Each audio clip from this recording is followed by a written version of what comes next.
L'auteur de ce livre, c'est le bien-aimé frère d'Éric Prince. Le titre du livre, Baptisé, baptême dans le Saint-Esprit. Le titre du livre, Le baptême dans le Saint-Esprit.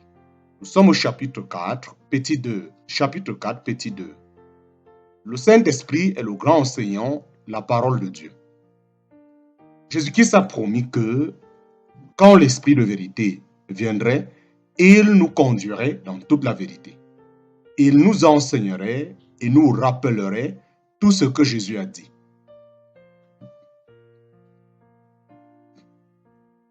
Le Saint-Esprit est également le grand révélateur de Jésus-Christ.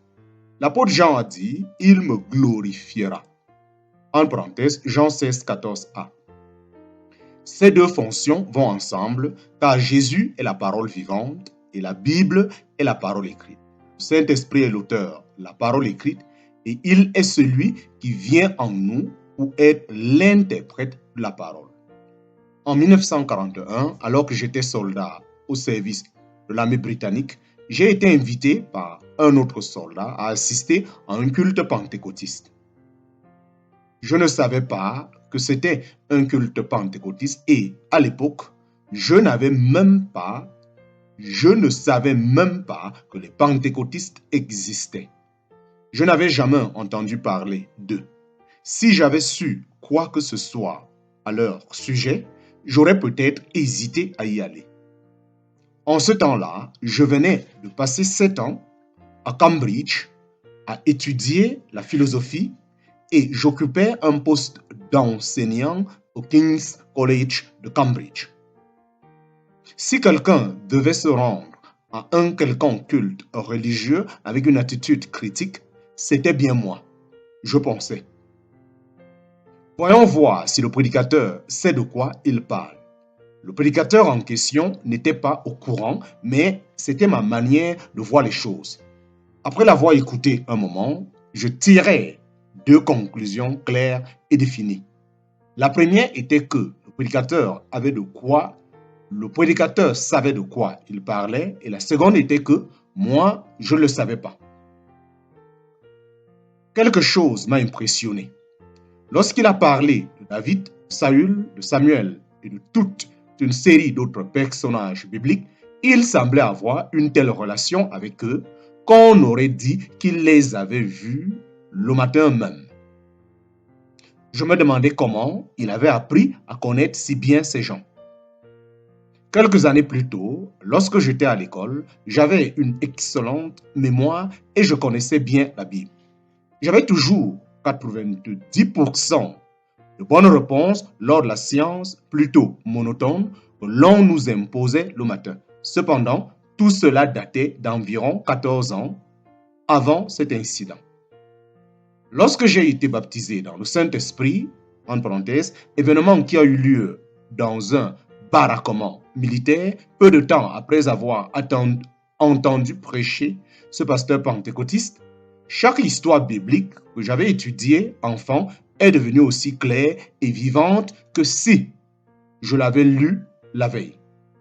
D'où cela provenait-il? Cela venait du Saint-Esprit. C'est lui l'enseignant. Nous avons également besoin d'enseignants humains. Alors, ne devenez pas fanatiques. Le Saint-Esprit peut vous enseigner par un autre croyant. J'ajoute ce point car j'ai rencontré des gens qui croyaient qu'ils n'avaient pas besoin d'être enseignés une fois qu'ils avaient le Saint-Esprit. Toujours est-il qu'il est l'enseignant et le révélateur de Jésus-Christ et il vous montre où est Jésus plus clairement que n'importe qui d'autre.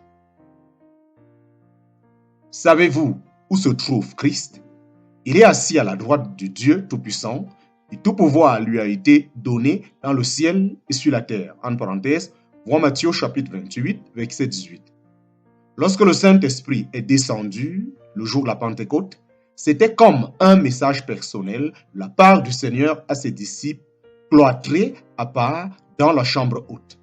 Ce message leur disait, « Je suis arrivé, je suis là, vous m'avez vu partir et maintenant vous savez où je suis. »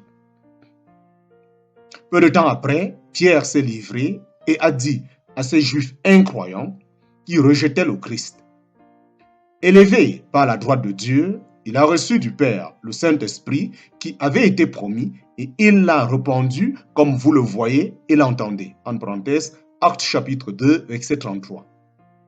Pierre savait où se trouvait Jésus d'une nouvelle manière.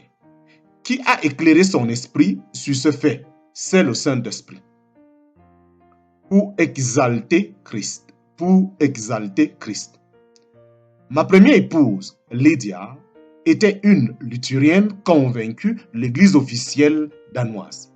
Plusieurs années avant son décès, elle a été baptisée dans le Saint-Esprit un soir. Seule dans sa chambre, personne n'avait fait pression sur elle. Elle l'avait influencé. Personne n'avait fait pression sur elle, ne l'avait influencée ou ne lui avait appris. C'était un cadeau direct du ciel. Le changement dans sa vie a été si radical que, ne sachant que faire, elle est allée trouver un pasteur âgé et respecté à l'église luthérienne de Copenhague. Elle avait entendu dire qu'il était plus spirituel que beaucoup d'autres pasteurs. Lydia lui a demandé de l'aide car elle avait un problème. Le pasteur s'est senti touché par cette jeune femme qui venait lui exposer ses soucis. Il s'est enquis de son problème. Il m'est arrivé quelque chose, lui a-t-il dit, mais je ne suis pas sûr de savoir ce que c'est. Pouvez-vous décrire ce qui s'est passé? Lui a-t-il demandé. Maintenant, quand je prie, je me sens comme si j'étais face à Jésus. Ce pasteur lutheran lui a répondu il y a plus de 30 ans. Ma sœur, vous avez sans doute été baptisée dans le Saint-Esprit. Voilà le but du baptême dans le Saint-Esprit. Exalter Jésus. Pour être dirigé. Pour être dirigé. Un autre aspect du ministère du Saint-Esprit est celui de donner une direction et de nous avertir. Quand le consolateur sera venu, l'Esprit de vérité, il vous conduira dans toute la vérité, car il ne parlera pas de lui-même, mais il dira tout ce qu'il aura entendu et il vous annoncera les choses à venir. En parenthèse, Jean chapitre 16, verset 13. Nous en avons besoin. Nous avons besoin d'avertissement et de direction surnaturelle pour vivre dans le monde d'aujourd'hui. Si nous vivons uniquement dans ce qui est naturel, nous commettons souvent des erreurs. Rappelez-vous ce que Jésus a dit dans Luc chapitre 17, verset 26. Ce qui arriva du temps de Noé arrivera de même au jour du Fils de l'homme. Nous pensons au péché et à l'iniquité qui abondait au temps de Noé et nous disons qu'il en est de même aujourd'hui. Souvenez-vous cependant qu'il y avait autre chose au temps de Noé. Par la foi, il a été averti par Dieu de choses qui ne se voyaient pas encore et avec crainte, il a entrepris la construction de l'arche. Noé avait eu une révélation surnaturelle de ce qui allait arriver sur la terre. Il connaissait les étapes à suivre et il connaissait le chemin de la sécurité. De la même manière, vous et moi qui vivions en ces temps de puissance atomique, nous avons besoin d'avoir un contact très personnel avec le ciel. Jésus a dit, il ne parlera pas de lui-même, mais il dira tout ce qu'il aura entendu. En parenthèse, Jean chapitre 16, verset 13. Nous sommes introduits dans le conseil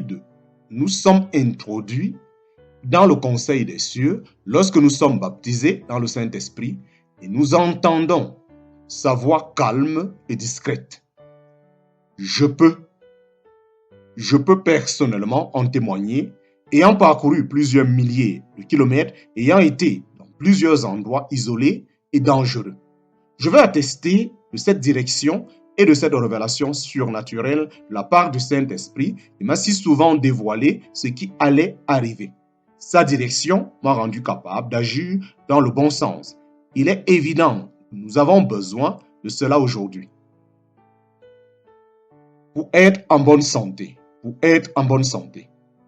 Pourtant, toujours avec nous, dans notre corps, portant toujours avec nous, dans notre corps, la mort du Seigneur Jésus, afin que la vie de Jésus soit aussi manifestée dans notre corps.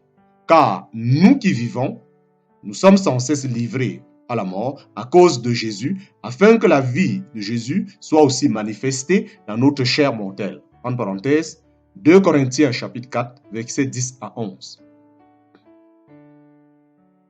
Vous remarquerez que la vie de Jésus doit être manifestée dans notre chair mortelle. Il ne suffit pas que nous abritions intérieurement cette vie invisible, il faut qu'elle soit manifestée de façon visible dans nos corps. Qu'est-ce que la vie de Jésus? C'est une vie de résurrection, victorieuse et puissante.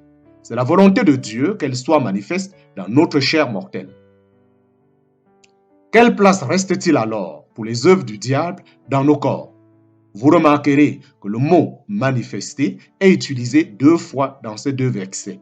En vérité, c'est la guérison divine et c'est même plus que cela. C'est une santé divine et une vie de résurrection éternelle qui pénètre au Père et se manifeste maintenant dans nos corps mortels. Qui est l'administrateur de cette vie? Lisons Romains chapitre 8, verset 10. Et si Christ est en vous, le corps, il est vrai, est mort à cause du péché, mais l'esprit est vie à cause de la justice. N'est-ce pas merveilleux? La nuit où j'ai été sauvé, je ne savais rien de la doctrine du salut. Après tout, j'avais suivi l'enseignement d'Eton et du King's College. Alors que pouvais-je savoir au sujet du salut? Je le dis en plaisantant, mais c'est la triste vérité. De fait, je n'avais jamais entendu prêcher l'évangile jusqu'à l'âge de 25 ans. Je n'avais jamais rencontré personne qui puisse rendre témoignage d'être né de nouveau. Les gens parlent de la profondeur des ténèbres en Afrique, mais je n'ai jamais rencontré un Africain vivant dans des ténèbres spirituelles plus profondes que celles où je me trouvais après 7 années passées à Cambridge.